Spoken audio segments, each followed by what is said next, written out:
Good afternoon. My name is Esther Segura. I moved to Miami when I was 9. I'm a veteran and a single mom with 2 teenage daughters who I love more than anything. And I am so proud to serve this community as a nurse in the Jackson Health System. I chose to become a nurse because my grandmother was a nurse in Cuba before she came to this country for a better life. Like my grandmother, I love what I do. I love helping people. It's in my blood. I spent 8 years serving my country in the U.S. Army Reserves as an operating room technician. After my time in the military, I attended nursing school here in Miami and have been serving our community for 27 years. Today, I work at Jackson South, and I love what I do. I love my job. But when COVID-19 hit, it hit Miami hard. Miami became an epicenter of this virus, and it was difficult for our patients, but it was also difficult for my fellow healthcare workers and my colleagues. It didn't have to be this bad. I'm supporting Joe for president because he has a plan, and he's going to beat COVID-19. I know Joe is fighting to protect the Affordable Care Act and make sure healthcare is a right for everyone. I know Joe will look out for healthcare workers who are on the front lines of this pandemic. I am supporting Joe because I know he will be a president for working people. Working people made this country and deserve to have a seat at the table. And that's why I joined my union, SEIU 1991. Joe will bring us together as a country, and united, we can build back this country better than it's ever been. I love Miami. We are a city of immigrants, working people with many different cultures. We need a president who embraces that and will fight for us. Miami, it's my honor to introduce our next president, a man who will always have our back, Joe Biden.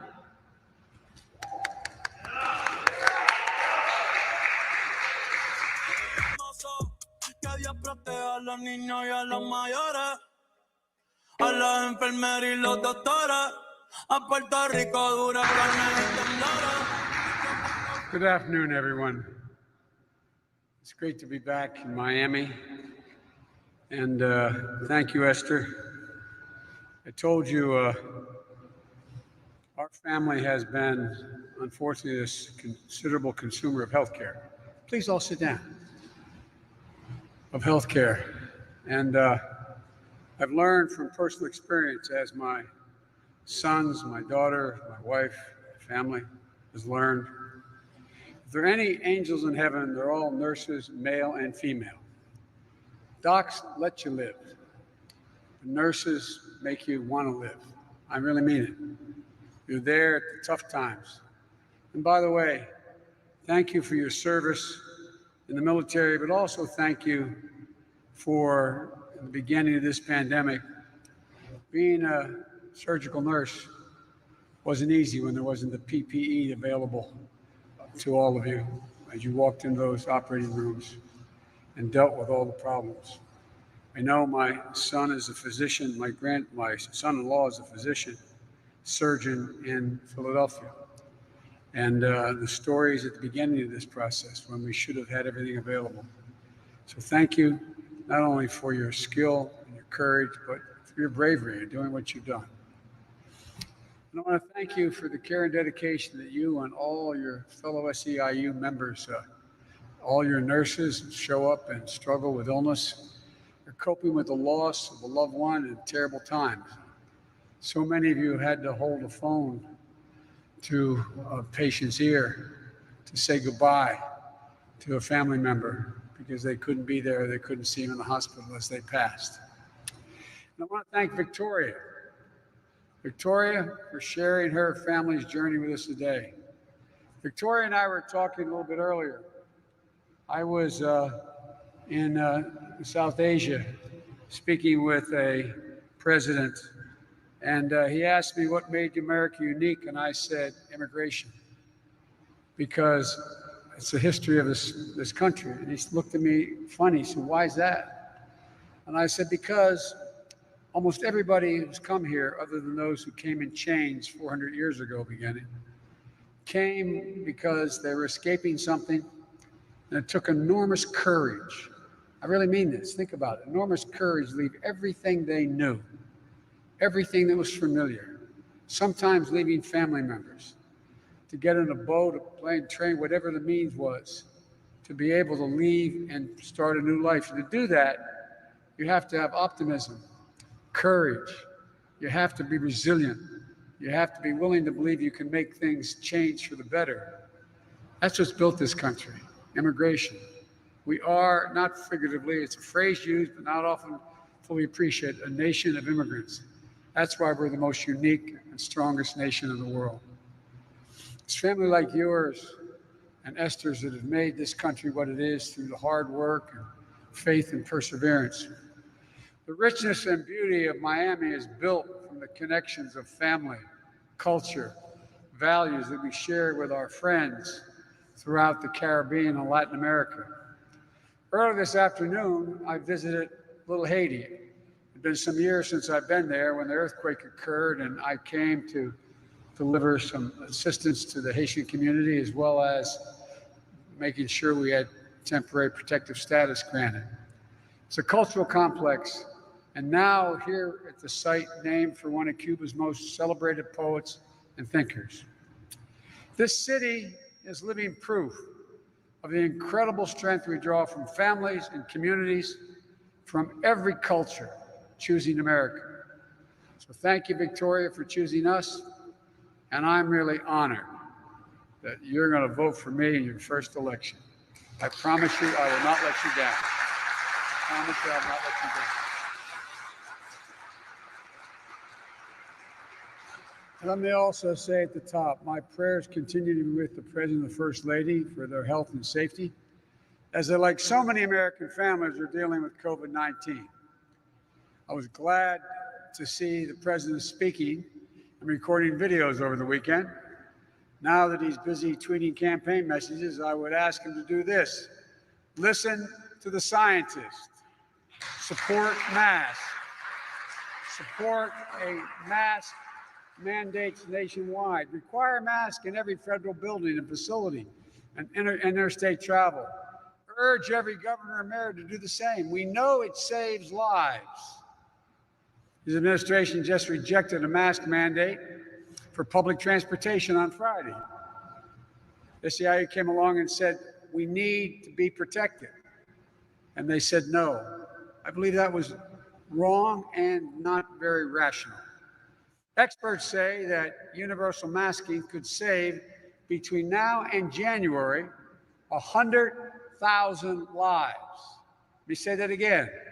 Between now and January, mandatory masking could save 100,000 lives. You know, I backed that mandate months ago. He should back it now. Since the president entered the hospital on Friday, more than 100,000, since Friday, more than 100,000 more people have been diagnosed with COVID. And this week, at least 5,000 more will die. Cases and deaths are climbing in many states. I hope the president's recovery is swift and successful, but our nation's COVID crisis is far, far from over. Today, my prayers are with the families of the 210,000 Americans who died from the virus.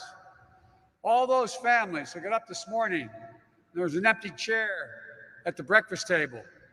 Tonight, an empty chair at the dinner table, where one should be.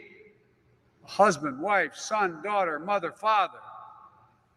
And nearly 7.5 million Americans have been infected with the virus to date. This pandemic and the economic collapse has hit the Hispanic communities particularly hard. Nationally, the infection rate among Hispanics is almost 3 times higher than white non-Hispanics. More than 40,000 Hispanics have died from COVID-19, devastating families and close-knit communities of loved ones. And here in Florida, where Hispanics make up about 1/4 of the population, they make up 37% of the COVID deaths. Nearly 3 million Hispanics are unemployed. If you break that down, that last data, unemployment for Hispanic women and Hispanic youth actually went up last month. 1 in 3 Hispanic small business owners have taken a hit, and many are likely to have to close permanently. Some economists are calling this what they call a K-shaped recovery. It means those at the top, they keep going up their income.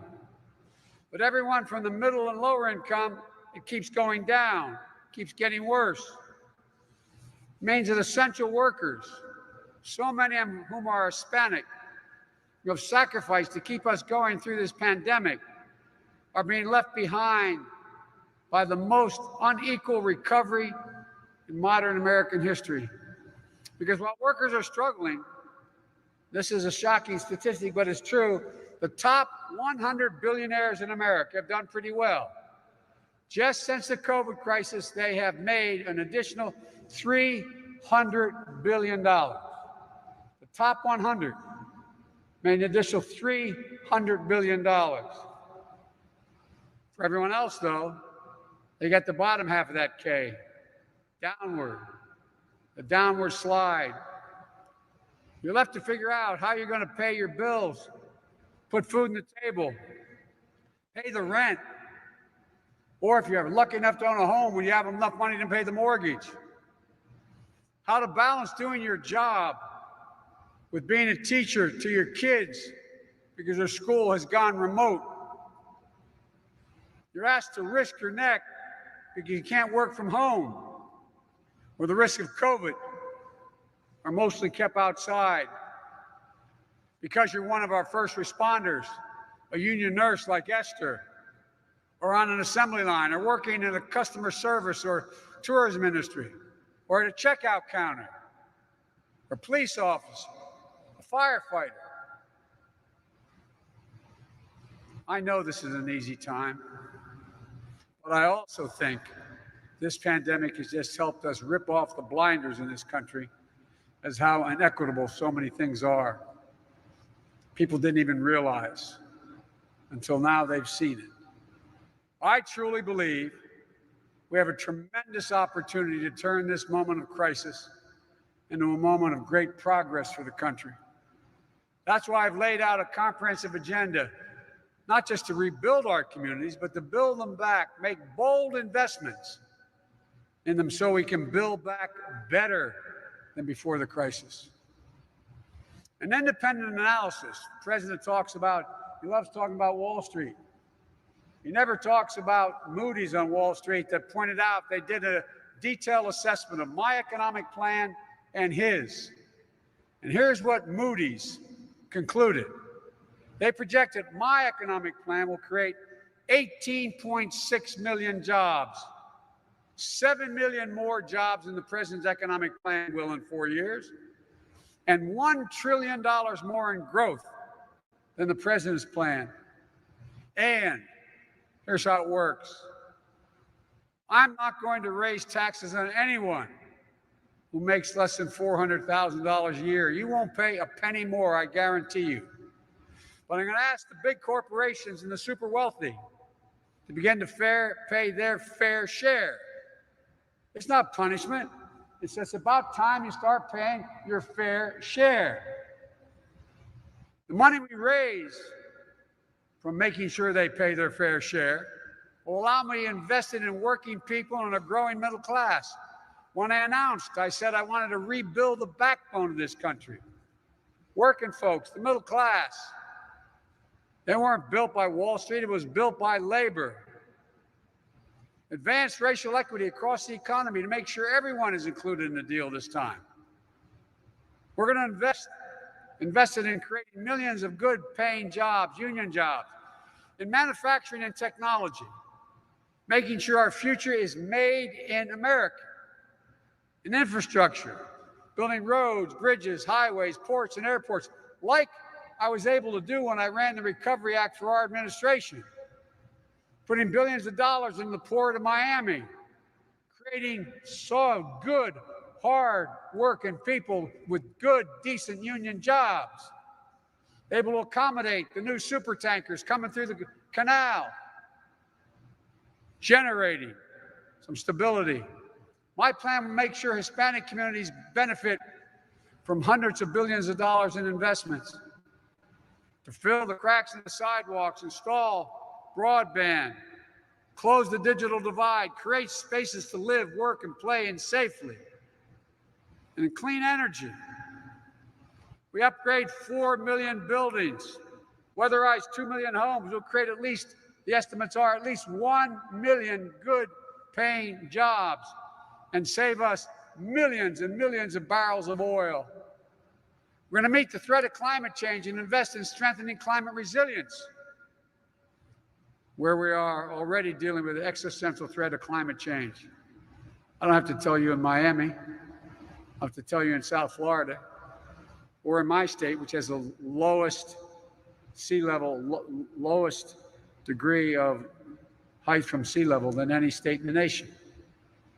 Stronger, more frequent hurricanes, rising tides, flooding.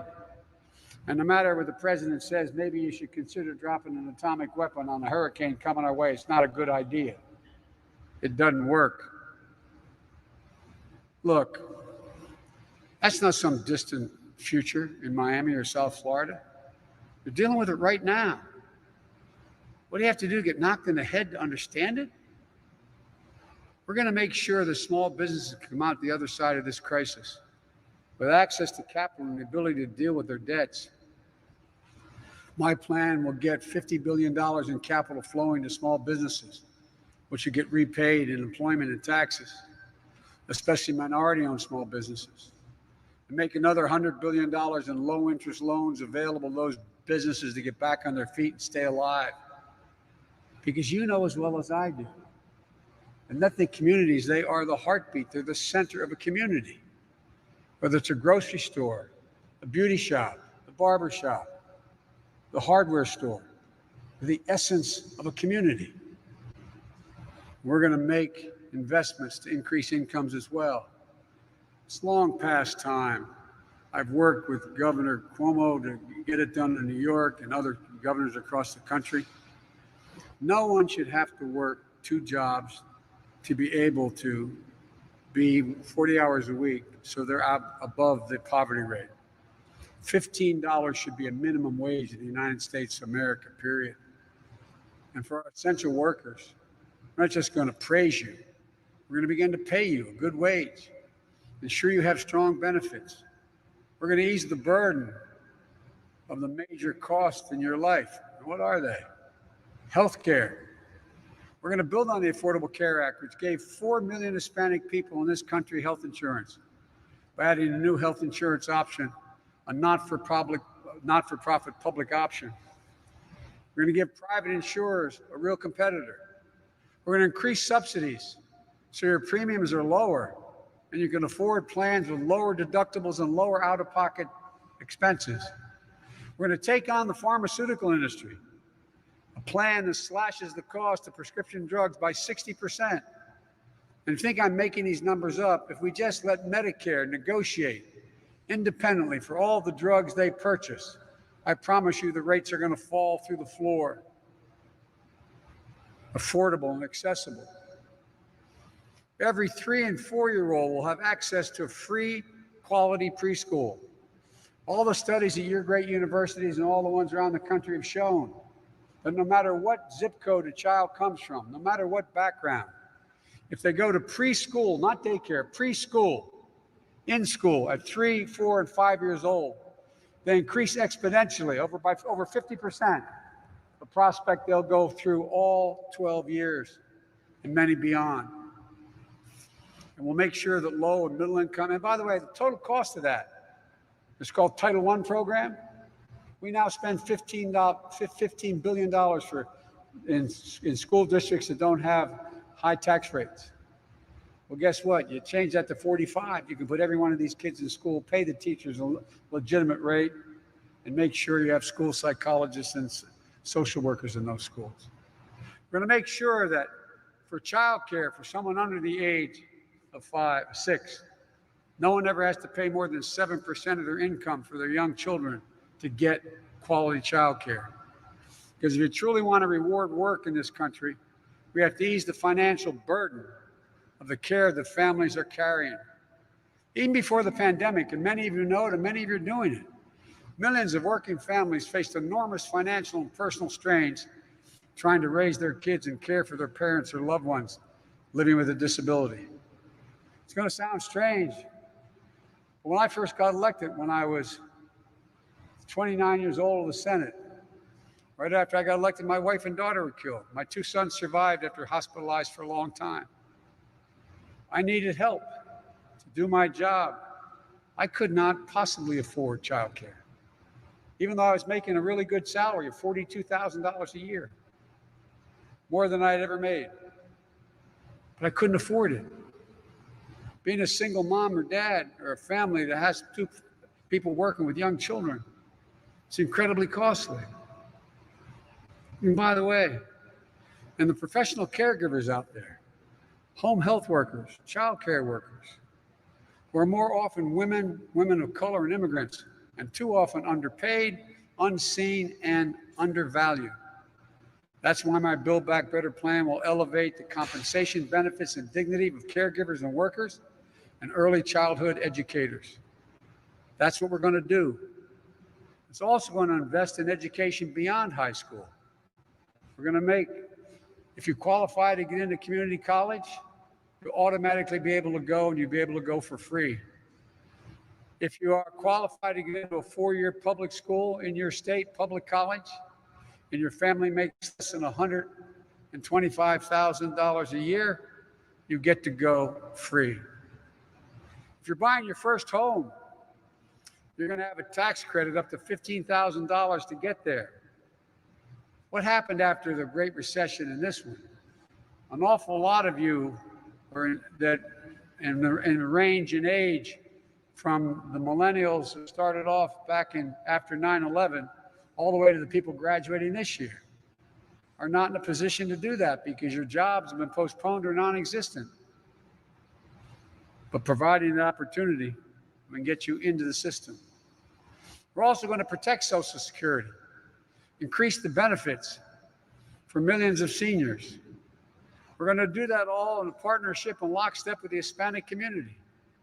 And by the way, the president's proposal to eliminate the tax you pay when you get your paycheck for Social Security without any means by which to replace it, the actuary at Social Security said Social Security will be bankrupt by 2023. They've never liked it to begin with. So look, the success and prosperity of the Hispanic Americans is indispensable to the success and prosperity of the United States and of all America. It's that simple. Hispanic families are responsible today for $2.6 trillion of our gross domestic product, and growing. If that was a standalone economy, a country all by itself, it would be the 8th largest economy in the world. Think of that. Now imagine how much more that would grow if everyone had access to the tools they need to succeed. By investing in Hispanic communities, we're making the smartest possible investment with the greatest possible returns that our nation could make, period. We also need to rebuild our ability to work with our partners throughout the Western Hemisphere to realize the enormous potential of this region and the world, to confront those leaders who continue to oppress the rights of their people. We should be leading the international effort to confront the massive humanitarian crisis in Venezuela. Maduro, who I've met, is a dictator, plain and simple, and he's causing incredible suffering among the Venezuelan people to maintain his grip on power. The Venezuelan people need our support. to recover their democracy and rebuild their country. That's why I would immediately grant temporary protective status to Venezuelans as president, so the Republicans in the Senate can't keep blocking it, like they did again just last week. And I'll make sure we're supporting neighboring countries that are being overrun with immigration because of Maduro, like Colombia, which are caring for millions of Venezuelans who fled their country in desperation. I'll use sanctions as one of the tools for a comprehensive strategy that includes humanitarian assistance, international pressure, and support for democratic actors in Venezuela to force the regime to embark on the road to a free and fair election. We also need a new Cuba policy. The administration's approach is not working. Cuba is no closer to freedom and democracy than it was 4 years ago. The fact there's more political prisoners, the secret police are as brutal as ever, and Russia is once again a major presence in Cuba and Havana. For my entire career, I stood for democracy and human rights, for freedom of the press, assembly, and religion against dictators of the left and the right. And as president, my policy will be governed by two principles. First, Americans, especially Cuban Americans, are the best ambassadors for freedom in Cuba. Second, empowering the Cuban people to determine their own future is central to a national security interest of the United States. I think it's unconscionable that the current administration is deporting hundreds of Cubans back to a dictatorship. There are almost 10,000 Cubans languishing in tent camps along the Mexican border because of the administration's anti-immigration agenda. That's the administration actively separating Cuban families by not processing visas through restrictions on family visits and remittances. I think we have to reverse that. The bottom line is that President Trump cannot advance democracy and human rights for the American people when he has embraced so many autocrats around the world, starting with Vladimir Putin. Folks, we can do this. We can reach for more as a nation. We can rebuild. We can rebuild the backbone of this country and finally bring everybody along. America's always done best coming out of crisis. We're the only nation that's always come out of every crisis better than we went in.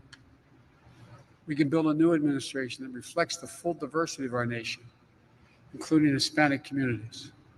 And Hispanic voters, especially in Florida, can help put our nation on a new path forward. And here in Florida today, as the deadline to register to vote ends today, if you haven't registered, go out right now, because it is an obligation. Every vote will make a difference. Check and make sure your family and friends are registered. And then make sure everyone you know has a plan to vote. If you can vote by mail, vote by mail. If you can vote in person, vote in person. If you can vote early, vote early. If you can vote early in person, starting on October 19th in many places in Florida, including right here in Miami, just make sure you vote. Together we can win. We can't let this pandemic change everything. We've got to get it under control so we can get our economy working again for everyone. We can come together as a nation. I'm running as a Democrat, proud of it, but I will be an American president, not a Democratic president with a capital D. I'll fight as hard for you and your family, whether you vote for me or whether you vote against me, because there's nothing we can't do when we do it together. Folks, I've been more optimistic about our chances as a nation to own the 21st century than I've been my whole career. There's not a single solitary thing that's beyond our capacity as a nation. I mean that sincerely. The most talented workers in the world, the most incredible system in the world. We have a people who, when they stand together, have never, ever, ever, ever failed. So every time I'd walk out of my grandpa's house up in Scranton, Pennsylvania, he'd yell, "Joey, keep the faith. My grandma, when she was alive, would yell back, "No, Joey, spread it. Let's go spread the faith. Take back this country. We're so much better than this." God bless you all, and may God protect our troops. Thank you, thank you, thank you. So don't let me go. Just a little love, baby, and I'll try. You gotta give me just a little love, baby, and I'll try. You gotta give me just a little love, baby, and I'll try. You gotta give me just a little love, give me just a little love.